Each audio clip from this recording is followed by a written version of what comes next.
ലാലേട്ട, താങ്കൾ മകളുടെ ഈ സിനിമയിൽ അഭിനയിക്കരുതായിരുന്നു. മോഹൻലാലിൻ്റെ മകൾ വിസ്മയ മോഹൻലാലിൻ്റെ തുടക്കം എന്ന സിനിമ വൻ ഹിറ്റാകുമെന്നുറപ്പായി.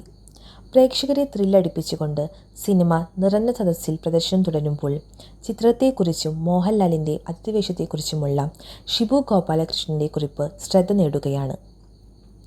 വിസ്മയയുടെ ഒരേ തൂക്കിയടി, ഒരു നിമിഷം പോലും കണ്ണെടുക്കാൻ കഴിയാത്ത വിധം മുറുക്കെ കെട്ടി നിർത്തിയിരിക്കുന്ന സിനിമയെന്നാണ് തുടക്കത്തെക്കുറിച്ച് അദ്ദേഹം പറയുന്നത്.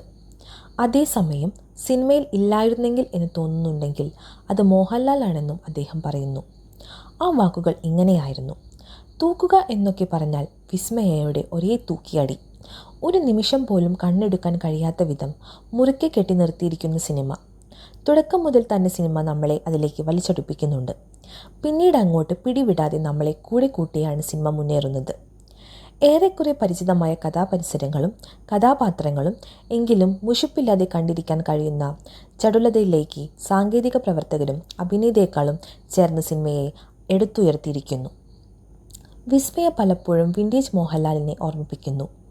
ഓരോ സീനിലും നമ്മളിൽ ഒരു ഇഷ്ടമുണ്ടാക്കുന്നു.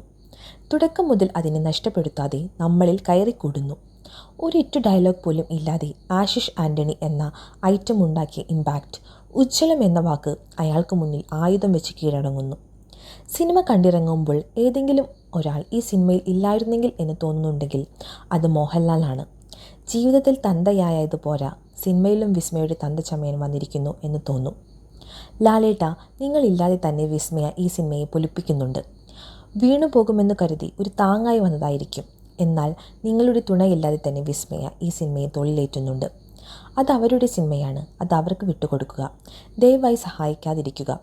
ഇൻ്റർവ്യൂവിലിരുന്നതുപോലെ എല്ലാം വിസ്മയയ്ക്ക് വിട്ടുകൊടുത്ത് ഒരിടത്ത് മാറി നിന്നിരുന്നെങ്കിൽ ഈ സിനിമയ്ക്ക് കുറച്ചുകൂടി വിസ്മയം ഉണ്ടാകുമായിരുന്നു.